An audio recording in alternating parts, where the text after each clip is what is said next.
வணக்கம். வாழ்க வளமுடன். ஒரு சிறு கதை உங்களுக்கு.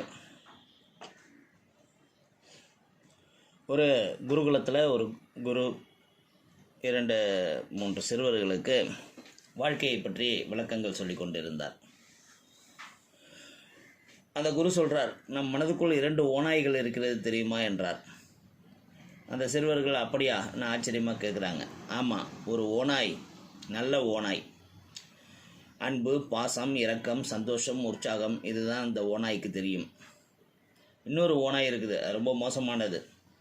பொறாமை, கோபம், ஆத்திரம், ஆக்ரோஷம், அகங்காரம், இவையெல்லாம் அதற்கு தெரியும். சிறுவருக்கு சுவாரஸ்யமாக இருந்தது. இந்த 2 ஓநாய் எப்போதும் மனசுக்குள் சண்டை நடந்து கொண்டே இருக்கும். கெட்ட ஓநாய் நல்ல ஓநாய் கூட மோதிக்கிட்டே இருக்கும்னு குரு சொல்கிறார். அப்போ இந்த 2க்கும் சண்டை நடந்துகிட்டே இருந்தால் யார் எந்த ஓநாய் ஜெயிக்கும்னு சொல்லி ஒரு சிறுவன் கேட்குறான். அதுக்கு அந்த குரு சொல்கிறார், எந்த ஓநாய்க்கு நீ சின்ன வயசுலேருந்து நல்ல சாப்பாடு போட்டு வளர்த்து வரையோ அந்த பலசாலியான ஓநாய் மற்ற ஓநாயை ஜெயிச்சிடும்.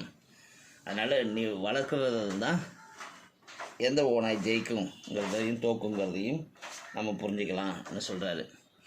அதனால் நம்ம இந்த குழந்தைங்களுக்கு என்ன சொல்லணும்னா, குணங்கள்ங்கிறது இயற்கையில் அமையிறதுங்கிறது ரொம்ப கொஞ்சம்.